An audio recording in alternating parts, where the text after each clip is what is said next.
वीर के फोन उठाते ही अचानक एक इंसान की राक्षसों की तरह हंसती हुई तस्वीर सामने आ गई। वीर तो उन्हें देखकर गिरते गिरते बचा था। स्क्रीन पर वीर के बचपन के दोस्त अनुराग के पिता प्रकाश सिंघानिया थे। प्रकाश सिंघानिया वीर को अपने बेटे जैसा ही मानते थे। वीर के पिता कार्तिक और वह बहुत अच्छे दोस्त हुआ करते थे। वीर के पिता ने उनके बुरे वक्त में उनकी काफी मदद की थी और अब वह वीर के पिता के गुजर जाने के बाद वीर और उसकी फैमिली का ध्यान रखना अपनी जिम्मेदारी समझते थे। वीर प्रकाश अंकल को स्क्रीन पर देखकर हैरान होते हुए बोला, आपको मेरा नंबर कहाँ से मिला? तब प्रकाश अंकल ने भी तुरंत जवाब दिया, तुम्हारा नंबर कोई वीआईपी नंबर तो है नहीं जो मुझे नहीं मिलेगा। बस थोड़ा सा सर्च किया और थोड़ी बहुत हैकिंग। तुम तो जानते ही हो कि मैं एक साइंटिस्ट हूँ, प्रकाश अंकल ने मुस्कुराते हुए कहा। फिर थोड़ा रुक कर वह आगे बोले, बेटा तुम्हारे पापा और मैं बहुत अच्छे दोस्त हुआ करते थे। उनके मुझ पर बहुत सारे एहसान हैं और मुझे खुशी होगी अगर मैं तुम्हारे किसी काम आ सकूं। इसीलिए मैंने तुम्हारे लिए अपने लैब में एक जॉब देख रखी है। तुम चाहो तो कल से ही ज्वाइन कर सकते हो। वीर प्रकाश अंकल की वही पकाऊ बातें सुनकर बोर होते हुए पहले अपने फोन की स्क्रीन की तरफ देखने लगा और फिर अपने कमरे में ही चारों ओर उसने नजर घुमाई। तभी उसकी नजर अपने रूम में ही रखे फिश एक्वेरियम पर पड़ी और उसने बिना समय गवाए अपना फोन उस एक्वेरियम में डाल दिया। जान छूटी, वीर ने एक गहरी सांस लेते हुए खुद से कहा और फिर फ्रेश होने के लिए चला गया। कुछ देर बाद नाश्ता करके वीर जैसे ही बाहर जाने लगा तभी उसकी माँ उससे बोली, बेटा अब कहाँ जा रहा है? आज तो संडे है ना, स्कूल भी बंद है। अपनी माँ की बात सुनकर वीर गहरी सांस लेते हुए बोला, गैरेज जा रहा हूँ माँ। दरअसल वीर के पिता को गाड़ियों का बहुत शौक हुआ करता था। उन्हें जब भी समय मिलता वे गैराज में गाड़ियों पर कुछ न कुछ करने के लिए चले जाते थे। बचपन में वीर भी उनके साथ मिलकर उनके गैराज में खड़ी गाड़ियों पर काम किया करता था और अब उनके जाने के बाद वीर आज भी समय मिलने पर गैराज में अपनी परेशानियों से छुटकारा पाने के लिए निकल जाता है। उसे वहां जाकर एक अलग ही सुकून मिलता था। तभी उसकी माँ ने फिक्र जताते हुए कहा, बेटा माना कि तू अपने पिता की कार ठीक करना चाहता है, पर कब तक तू उसी कार में लगा रहेगा? इतने साल हो गए हैं लेकिन वह अब तक ठीक नहीं हो पाई। पता नहीं आगे क्या होगा। लेकिन इधर वीर अपनी माँ की बात को बीच में ही काटते हुए बोला, माँ तुम तो जानती ही हो कि पापा को गाड़ियों से कितना लगाव था और इस कार को पापा और मैं मिलकर बनाया करते थे और आज मैं चाहता हूँ कि यह कार फिर से ठीक करूँ और देखना एक दिन यह कार जरूर ठीक होगी। यह कहते हुए वीर की आंखों में एक अलग ही आत्मविश्वास देखा जा सकता था। लेकिन बेटा, इतना कहते हुए वीर की माँ ने एक गहरी सांस ली। वह यह सब वीर के सामने कहना तो नहीं चाहती थी लेकिन दूसरा कोई रास्ता भी नहीं था। इसीलिए उन्होंने आगे कहा, बेटा तू भी जानता है कि अब हमारे घर के हालात पहले जैसे नहीं रहे हैं। अगर हमने कर्ज के पैसे जल्दी नहीं लौटाए तो वह लोग तुम्हारे पापा की इस आखिरी निशानी, इस हवेली को भी हमसे छीन लेंगे। हमें कुछ तो करना होगा। अपनी माँ की परेशानी समझते हुए वीर ने अपनी माँ को दिलासा देते हुए कहा, आप चिंता मत करो माँ, मैं कुछ करता हूँ, सब मुझ पर छोड़ दो। इतना कहकर वीर अपने घर के गैराज के सामने पहुंचा।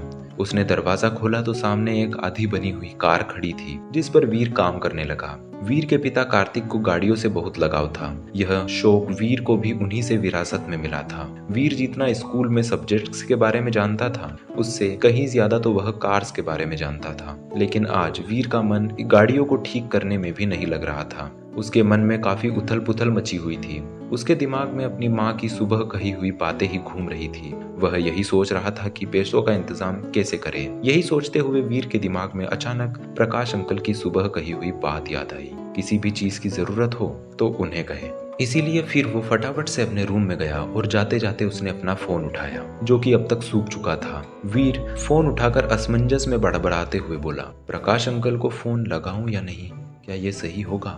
तभी वीर का फोन बज उठा। एक बार फिर से वीर को डराते हुए प्रकाश अंकल ही कॉल पर आ गए थे। वह फिर से एक वीडियो कॉल थी। वीर के कॉल उठाते ही अचानक प्रकाश अंकल राक्षसों की तरह हंसते हुए एक बार फिर से स्क्रीन पर आ गए। वीर तो उन्हें देखकर लगभग फिर से घबरा ही गया था। वीर तुरंत उनसे बोला, अंकल मैं जब भी आपको याद करता हूँ तब आप ये अचानक भूत के जैसे कैसे प्रकट हो जाते हो? तब प्रकाश अंकल हंसते हुए वीर से बोले, वो मैंने तुम्हारे फोन में वॉइस कमांड ऑपरेट करके रखा हुआ है ताकि जब भी तुम्हें मेरी जरूरत हो तब मुझे इस बात का पता चल जाए। दूसरों की जिंदगी में टांग अड़ाना तो कोई आपसे सीखे, वीर ने बड़बड़ाते हुए कहा। तभी प्रकाश अंकल ने वीर से पूछा, कुछ कहा क्या तुमने? नहीं नहीं नहीं, बिल्कुल नहीं, मैंने कुछ नहीं कहा। वीर हड़बड़ाते हुए बोला। लेकिन फिर प्रकाश अंकल इधर उधर की बातें छोड़कर पॉइंट पर आए। वैसे वीर पुत्र, आज तुमने मुझे कैसे याद किया? तब थोड़ा अजीब महसूस करते हुए वीर उनसे बोला। वो अंकल, दरअसल मुझे ना आपकी थोड़ी मदद चाहिए थी। लेकिन वीर से उलट प्रकाश अंकल तो यह बात सुनकर काफी खुश हो गए थे। आखिर पहली बार वीर उनसे हेल्प मांग रहा था। उन्हें तो लगने लगा था कि मरते दम तक वह वीर के पिता के एहसानों का कर्ज नहीं चुका पाएंगे। उनकी आंखों से तो बस आंसू निकलने ही वाले थे। लेकिन फिर उन्होंने खुद पर काबू करते हुए वीर से पूछा, बताओ वीर, मैं तुम्हारी किस तरह से मदद कर सकता हूँ? तभी वीर खुश होते हुए जल्दी से बोला, वो अंकल, मुझे ना कुछ पैसे चाहिए थे। यह बात सुनकर प्रकाश अंकल ने फिर वीर से आगे पूछा, बस इतनी सी बात, कितने पैसे चाहिए तुम्हें? तभी अचानक से प्रकाश अंकल को हार्ट अटैक देते हुए वीर ने कहा, वो ज्यादा नहीं, बस 6 करोड़ रुपए चाहिए थे। अचानक इतना बड़ा अमाउंट सुनकर प्रकाश अंकल को एक तेज धक्का लगा और उन्होंने खांसते हुए कहा, क्या कहा तुमने? 6 करोड़? तब वीर अपनी बात रिपीट करते हुए बोला, हाँ, बस 6 करोड़, इतने पैसे तो होंगे ही ना आपके पास, आखिर आप इतने बड़े साइंटिस्ट हैं। वीर की बात सुनकर इधर प्रकाश अंकल को एक बार को तो बस चक्कर से ही आ गए थे। उन्होंने सपने में भी नहीं सोचा था कि ये लड़का उनसे अचानक इतने पैसे मांग बैठेगा। लेकिन फिर उन्होंने खुद पर थोड़ा काबू करते हुए वीर से पूछा, वैसे कब तक चाहिए तुम्हें ये पैसे?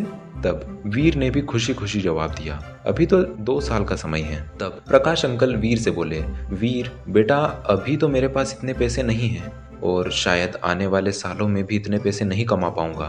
पर इधर यह बात सुनकर वीर का मुंह उतर गया। वह प्रकाश अंकल को इमोशनल ब्लैकमेल करते हुए बोला, आप हमेशा मुझे फोन करके परेशान करते हुए कहते हो कि अगर मुझे किसी भी तरह की हेल्प चाहिए हो तो मैं आपसे कहूँ, और आज जब मैंने पहली बार आपसे हेल्प मांगी तो आप मना कर रहे हैं। यह मैंने आपसे एक्सपेक्ट नहीं किया था।